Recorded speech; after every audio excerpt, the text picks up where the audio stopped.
So, I've been watching some motivational stuff on YouTube today, and one of them was 85% of people do not try to achieve their dreams because they're too scared of failing. So they allow fear of failure to stop them even trying to go for what they want. Now that is a fucking lot of people. 85% is a lot of people. Then I was thinking of what makes a difference between people that do it and people that don't do it, or how can I use this to kind of help motivate people into achieving what they want. Clients come to me and they've got dreams, all of them. Everyone's got dreams. Everyone's got things that they want to do. Everyone has got things that if you died tomorrow, you would be gutted that you didn't try. You'd be gutted that you didn't have the balls to do. It might be the job that you wanted. It might be the business that you wanted to open. Maybe that you wanted to have children or go back to uni or take over the world or be the Prime Minister or the President or depending on what country you're in. Not that I know the difference. Everyone's got dreams. So what makes the people that do it different from the people that don't do it? Different from the people that accept their normal 9-to-5 life that they're not happy with, and they accept it. And what is the difference between them? And then so then I did some more research, and what I kind of say to my clients as well, it's three different things. Three things that is the recipe for success in my eyes. It's goal setting, it's belief, and then it's graft. Now, goal setting, we're not used to setting goals. Until I started doing life coaching, I wasn't really one for setting goals. I didn't used to write goals down. I didn't used to set goals. Goals are really important. You can be the best navigator in the world. You could have the best boat in the world. You could have the best aeroplane in the world. But you ain't going anywhere unless the driver knows where he's going, unless you've got a plan, unless you know what you want. You're just going to bumble around, and you're just going to get carried along by other people and your parents and society and end up doing something that you really don't want to do. So we need to set goals. We need to start, what do you want? What do you want? You need to write them down. You need to write your goals down. Do it now. Get a pen. Write your 5-year goals, your 10-year goals, your 1-year goals, your 6-month goals. Write them all down. That is the start of change. That there, writing goals down, is the start of change. Allowing yourself to want more and to set a tangible goal down of what that is the first step. A second step is that you've got to start believing in yourself. So many people, and this is why the 85% of people don't do it, because of fear of failure, because they do not believe in themselves. They don't believe that they can do it.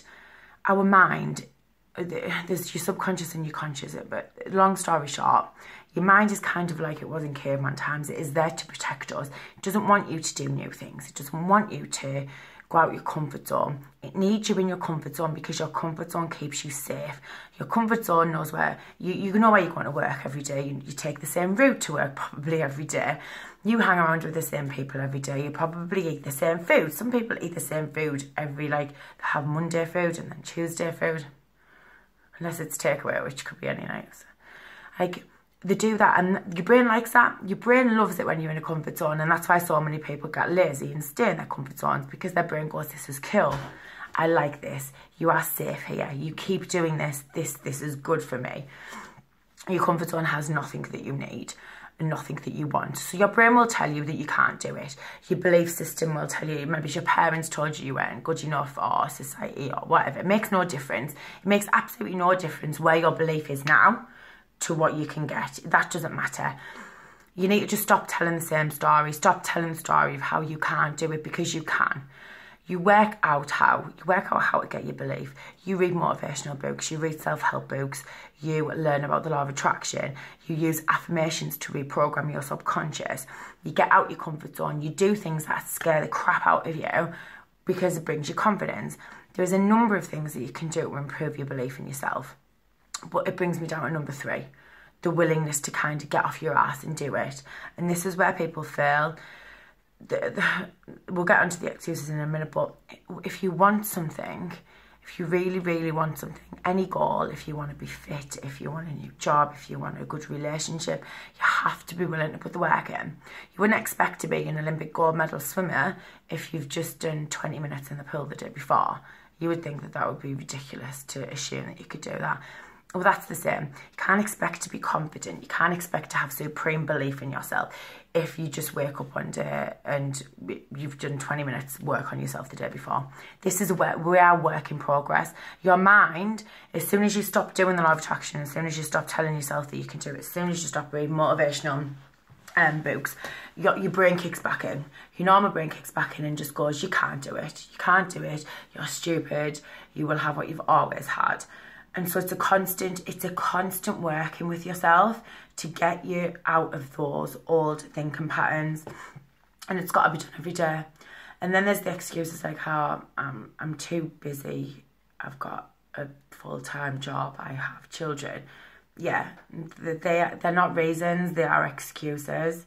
And I've heard them over and over again. And until you stop allowing yourself to accept those excuses, you're not really going to move any further forward. When I first started, when about 2 years ago, when I first started doing all this and I left teaching and left the baby's dad, I had nothing, like nothing at all. I went from having everything, was a student teacher, to literally being on the dole, being a single parent, not having a clue really how I was going to do it. But I grafted, I saved up money for a diploma, I read my ass off, I worked on it, I got a plan together, I put goals together, and I worked towards them, and I stayed up later than everybody else, and I got up earlier than everybody else. I've got a child, I was working 2 jobs, I was studying, I was trying to look after a house, a car, bills, animals, everything, with very, very little family support around me.